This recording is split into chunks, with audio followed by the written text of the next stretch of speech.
Hello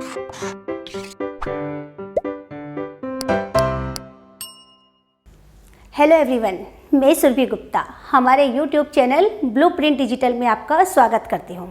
बच्चों, हम पढ़ रहे हैं क्लास 9th बायोलॉजी, जिसमें chapter why do we fall ill, हम बीमार क्यों होते हैं।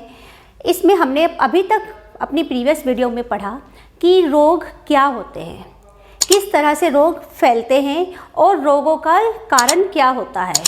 तो रोगों का कारण क्या देखा था हमने? रोगों के कारण होते हैं रोगाणु, जो एक स्वस्थ व्यक्ति के शरीर में रोग को पैदा कर देते हैं, और वही रोग जो एक दूसरे से फैलने वाले होते हैं उनको कहते हैं संक्रामक रोग या कम्युनिकेबल डिजीज। ठीक है, अब हम इस वीडियो में देखेंगे कि रोग जो कम्युनिकेबल रोग हैं, फैलते हैं, उनसे कैसे बचा जाए। ठीक है, तो इस टॉपिक को आगे क्लियर करने से पहले, इस टॉपिक को समझने से पहले मैं आपसे कहना चाहूँगी कि जिन बच्चों ने अभी तक हमारे YouTube चैनल को सब्सक्राइब नहीं किया है वो सब्सक्राइब करें, और आपको अगर वीडियो अच्छी लगती है तो इसे लाइक करें और अपने फ्रेंड्स के साथ शेयर करें। ठीक है, तो बच्चों, ये आज का टॉपिक है हमारा निवारण के सिद्धांत। तो ये निवारण क्यों? देखो कि जब कोई रोग हमारे शरीर में आता है तो उसका उपचार किया जाता है। ठीक है, अब जब उपचार होता है रोग ठीक भी हो जाता है, मगर उस उपचार की भी कुछ सीमाएं होती है, लिमिट होती है। जैसे क्या कि जब उपचार करते हैं, कोई ट्रीटमेंट होता है, तो उस ट्रीटमेंट के दौरान रोगी को बिस्तर पर होता है। ठीक है, तो अगर ट्रीटमेंट लंबा चल रहा है तो रोगी लंबे टाइम तक बिस्तर पर होता है। इसका मतलब क्या है कि उसका बहुत सारा टाइम खराब होता है। दूसरा ये कि बहुत सारे शारीरिक कार्य जो बीमारी के कारण, रोग के कारण रुक जाते हैं, वो ट्रीटमेंट के बाद प्रॉपर ठीक नहीं हो पाते। ठीक है, तो कुछ ना कुछ कमी रह जाती है या अस्वस्थता शरीर के अंदर रह जाती है। और तीसरा ये भी है कि जो रोग होता है, जब वो उसका उपचार हो रहा होता है तो संक्रामक रोग फैलते हैं। उस रोगी से के आसपास जो स्वस्थ व्यक्ति हैं उनसे भी वो भी उस रोग से ग्रसित हो जाते हैं। ठीक है, अब ये जो ग्रसित तो हो रहे हैं, अब हमें क्या करना चाहिए कि उपचार ना हो। तो उपचार से बचने के लिए रोग का निवारण ही बेस्ट उपाय है। ठीक है, कि अगर हमें रोग से बचाव ही सबसे अच्छा उपचार है। ठीक है, इसीलिए कहते हैं कि बचाव उपचार से अच्छा है। आपने कोटेशन भी पढ़ी होगी काफ़ी कि प्रिवेंशन इज बेटर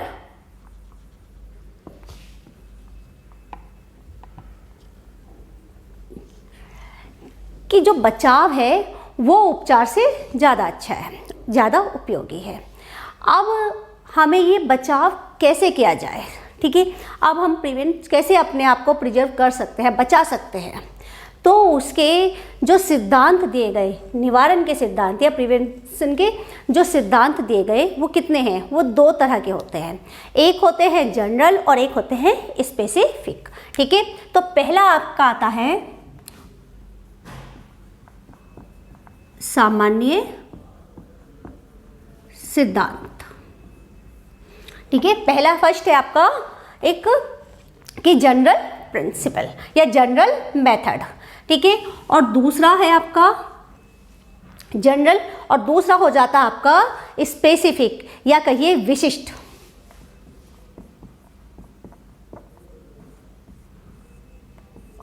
ठीक है, तो सामान्य और विशिष्ट। अब बच्चों, जो सामान्य है, एक वर्ड है ये सामान्य। सामान्य का मतलब होता है जैसे जनरल।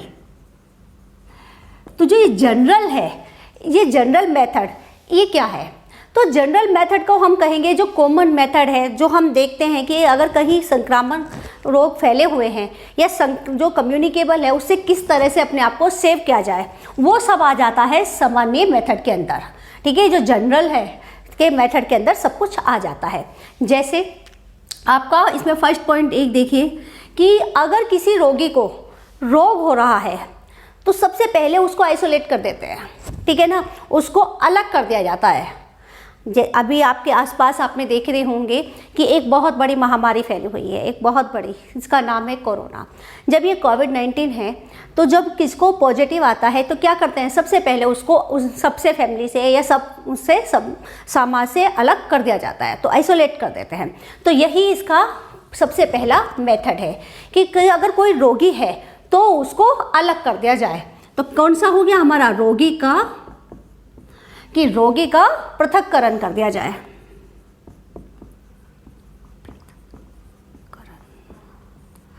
कि रोगी को अलग कर दिया जाए, उसको रोगी को आइसोलेट कर दिया जाए। तो उसमें क्या होता है कि जब रोगी को अलग कर दिया जाता है उसके परिवार से अलग, तो उसके सभी सामान अलग कर दिए जाते हैं। जैसे रोगी का टॉवल अलग कर दिया जाए, उसके बर्तन अलग कर दिए जाए, उसका रहना अलग रूम में कर दिया जाए। तो उससे कि जो उसके पैथोजेंस हैं, जो रोगाणु हैं, वो क्या उस दूसरे स्वस्थ व्यक्तियों के पास जाने से बचेंगे और स्वस्थ व्यक्ति बीमार होने से बच जाएगा। दूसरा आता है हमारा रोगी के पृथक्करण के बाद कि जो व्यक्ति या सामुदायिक स्वच्छता। तो सेकेंड आता है हमारा स्वच्छता। रोगों से बचने का सबसे बढ़िया अच्छा तरीका होता है स्वच्छता, क्योंकि जितने भी रोगाणु होते हैं वो ज़्यादातर गंदगी में फैला करते हैं। तो अगर हम अपने आसपास के वातावरण को, अपने आसपास के जगह को साफ रखें, स्वच्छ रखें, तो उससे बीमारी कम होगी, रोगों के फैलने के चांस कैसे होंगे, कम होंगे। ठीक है, तो रोगी जितने भी व्यक्ति हैं वो भी स्वच्छ रहें, जो रोगी है वो भी स्वच्छ रहे, तो उससे सभी स्वच्छता के साथ जो रोगाणु हैं वो कम फैलेंगे और रोग भी कम होगा। स्वच्छता होने के बाद जो रोग है कि जो रोगाणु फैलते हैं जिससे, उस रोग चक्र को भी तोड़ा जाए।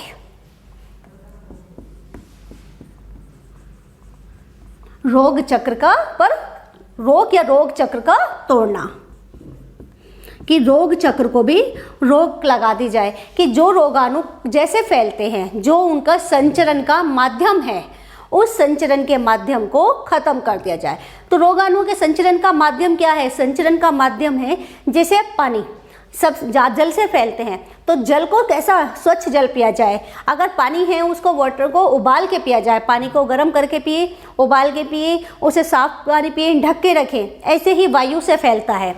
अगर रोगाणु वायु से फैल रहे हैं तो जो नाक छींकते खांसते वक्त अपने मुंह पर रुमाल रखा जाए, या फिर जब भीड़ भाड़ वाली जगह में जाए, ठीक है, बाहर निकले, तो अपने नाक को, अपने मुंह को कवर करके निकला जाए। तो उससे क्या होगा कि जो रोगाणु हैं वो बॉडी में जाने से बच जाएंगे और हम रोग से बचे ही रहेंगे, रोग से। फिर उसके बाद जब रोग, स्वच्छता भी देख ली, व्यक्ति से जो रोगी व्यक्ति है हमने उससे दूरी भी बना ली, स्वच्छता का भी ध्यान का, रोग चक्र भी टूट गया, और उससे सबसे बेस्ट है हमारा अपना इम्यून सिस्टम को अच्छा करना, कि जो प्रतिरक्षी तंत्र है उसको मजबूत बनाना। ठीक है, तो प्रतिरक्षी तंत्र इतना अच्छा होना चाहिए योग से, एक्सरसाइज से, अपने खाने पीने से, कि उससे कोई भी रोग शरीर पे आ ना सके। तो दूसरा मेथड होता है तो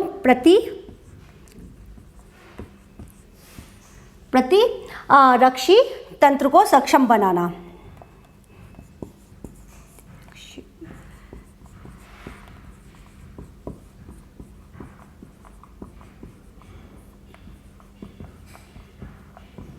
प्रतिरक्षी तंत्र को सक्षम बनाकर। और जब प्रतिरक्षी तंत्र सक्षम कैसे बनता है, प्रतिरक्षी तंत्र सक्षम बनता है, अपनी बॉडी के इम्यून सिस्टम को स्ट्रॉन्ग किया जाता है कि अपनी फिजिकल एक्टिविटीज़ से, जितने ज़्यादा एक्सरसाइज करेंगे, योग करेंगे, और उसके साथ साथ जो पर्याप्त भोजन है उसको करके अपने प्रतिरक्षी तंत्र को सक्षम बना सकते हैं और रोगों से भी बचा जा सकता है। किससे? पर्याप्त भोजन को करके या पर्याप्त संतुलित आहार लेकर।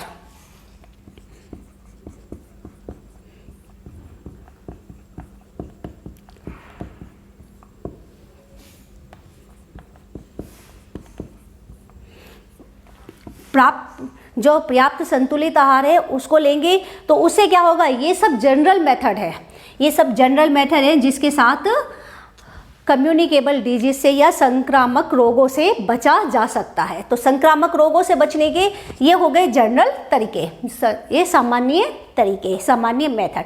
अब हम बात करते हैं जब ये सब हो जाए, अगर उसके बाद कुछ मेथड ऐसे होते हैं जो उन डिजीज को जिनसे इनसे बचने से ज़्यादा कि ये डिजीज फैले उससे पहले उनका स्पेशल तरीके से, स्पेसिफिक तरीके से उनका निवारण किया जाता है, तो वो होता है विशिष्ट मेथड। ठीक है, विशिष्ट तरीके। तो वो विशिष्ट मेथड कौन से होते हैं? तो विशिष्ट मेथड होता है हमारा टीकाकरण। टीकाकरण, तो विशिष्ट मेथड में आता है टीकाकरण। टीकाकरण यानी कि वैक्सीनेशन।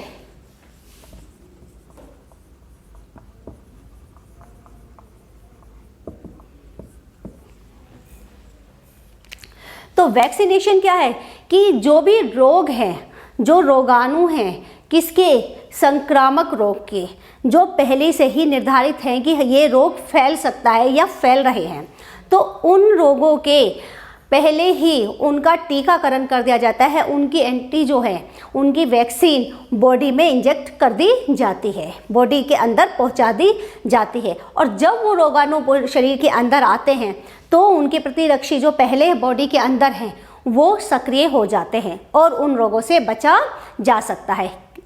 तो टीकाकरण या वैक्सीनेशन ये क्या है, पहले ये समझते हैं। तो बच्चों, वैक्सीनेशन जैसे हमने बताया कि हमारे शरीर के अंदर, प्रत्येक व्यक्ति के शरीर के अंदर एक तंत्र होता है, प्रतिरक्षी तंत्र, जिसमें प्रतिरक्षी कोशिकाएं होती हैं जो सक्षम होती हैं किसी भी रोग से लड़ने के लिए, या ये कहिए रोग के रोगाणुओं से लड़ने के लिए। तो टीका होता है किसी रोग का, जो रोग है, बीमारी है, उसके रोगाणु, मृत रोगाणु या केमिकल उसके वो क्या कर दिए जाते हैं जो शरीर में आ रहे हैं या प्रतिरक्षी तंत्र के संपर्क में लाए जाते हैं। जब प्रतिरक्षी तंत्र के संपर्क में किसी रोगाणु या रोगजनक आते हैं या कोई केमिकल, हानिकारक केमिकल आता है, तो वो उसे देखता है और उसको एक निश्चित अनुक्रिया कर देता है उसके लिए, मगर वो गति कैसी होती है, बहुत धीमी गति से उसके साथ अनुक्रिया करता है। और जो ये धीमी गति की अनुक्रिया होती है ये होता है प्राइमरी रेस्पॉन्स, प्राथमिक अनुक्रिया। तो उसमें वो निश्चित रूप से अनुक्रिया तो कर रहा है मगर बहुत धीरे से। हो सकता है उसमें उस रोगाणु को ख़त्म करने में, उसे नष्ट करने में हमारे प्रतिरक्षी तंत्र को यानी कि इम्यून सिस्टम को काफ़ी टाइम लग जाए, लंबा समय लग जाए। मगर उस समय के बाद भी जो इम्यून सिस्टम में प्रतिरक्षी कोशिकाएं होती हैं, जो सेल्स होती हैं, वो उनको याद रख लेती है, अपनी स्मरण शक्ति से, स्मरण शक्ति में याद रखती है, स्मरण शक्ति से। अब कभी इन फ्यूचर, भविष्य में उस वही रोगाणु या उससे मिलते जुलते रोगाणु, उस मतलब बाद में उससे मिलते जुलते रोगाणु अगर प्रतिरक्षी तंत्र के पास संपर्क में आते हैं या उन कोशिकाओं के संपर्क में आते हैं, तो वो कोशिकाएं अपनी जो शक्ति थी, जो अपनी स्मरण शक्ति थी, उससे उनको पहचान जाती है कि हाँ ये रोगाणु हुए हैं, और फिर अपनी पूरी शक्ति के साथ उनसे लड़ने के लिए, उन्हें नष्ट करने के लिए तैयार हो जाती है। और ये जो पूरी शक्ति के साथ बहुत तीव्र गति से उनके साथ लड़ने के लिए तैयार होती है, ये होती है द्वितीयक अनुक्रिया या सेकेंडरी रेस्पॉन्स। ठीक है, तो यही एक वैक्सीनेशन का आधार है। जो ये टीकाकरण है इसका आधार यही एक सिद्धांत बना जो प्राथमिक और द्वितीयक सिद्धांत है कि जब भी कोई रोगाणु पहली बार किसी प्रतिरक्षी तंत्र के संपर्क में आता है तो वो उससे धीरे धीरे लड़ता है, और अगर वह उससे लड़ने में सक्षम हो जाता है, उसे ख़त्म करने में सक्षम हो जाता है, फिर उसके बाद कभी वो दोबारा आता है तो वो बहुत तीव्र गति से लड़ता है। इससे एक ऐसा था कि बहुत लगभग 100 वर्ष पूर्व एक महामारी फैली थी, चेचक। तो उसमें क्या था कि चेचक में बहुत बुरी तरह से महामारी फैली थी, तो उसमें आपस में व्यक्ति एक दूसरे के संपर्क में जाने से डरते थे, एक दूसरे की सेवा भी नहीं करते थे, आसपास भी नहीं आते थे।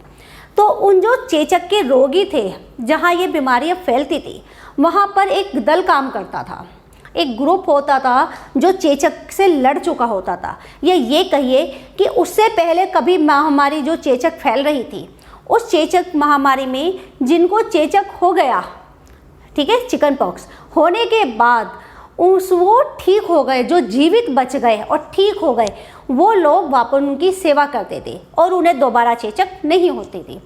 तो ये एक देखा गया कि जब जिसको एक बार बीमारी हो गई और वो ठीक हो गए तो उसको दोबारा उसी बीमारी के होने के चांस कम होते हैं रोग। तब ये निष्कर्ष निकाला गया कि ज़रूर ऐसा कुछ ना कुछ है कि ये दोबारा क्यों नहीं हो रही है। तो एक वैज्ञानिक थे एडवर्ड जेनर।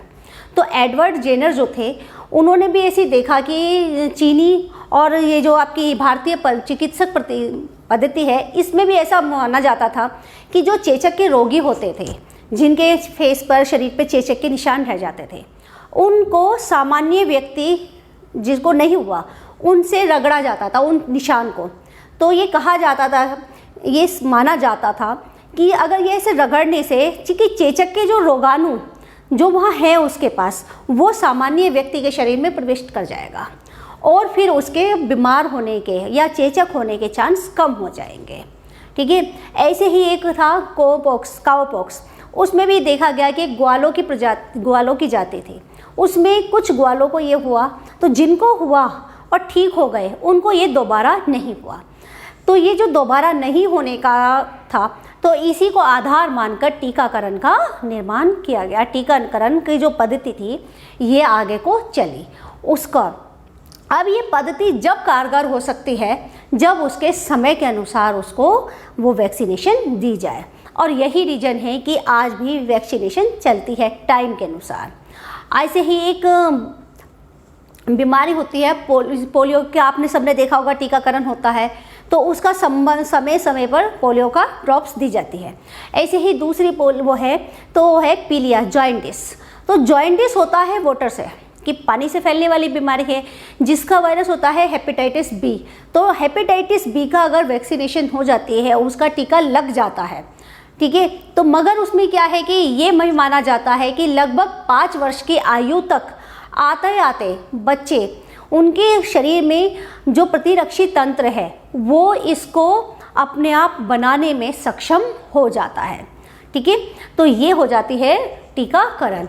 अब क्लियर हुआ कि जो निवारण है उपचार के से ज़्यादा जो कारगर है निवारण, किसी रोग का निवारण करने के लिए उसके 2 विधियाँ होती हैं। एक विधि होती है सामान्य विधि जिसमें आते हैं हमारे रोगी का पृथक्करण, स्वच्छता, रोग चक्र पर रोग और प्रतिरक्षी तंत्र को सक्षम करना और पर्याप्त संतुलित भोजन, और विशिष्ट विधि होती है टीकाकरण।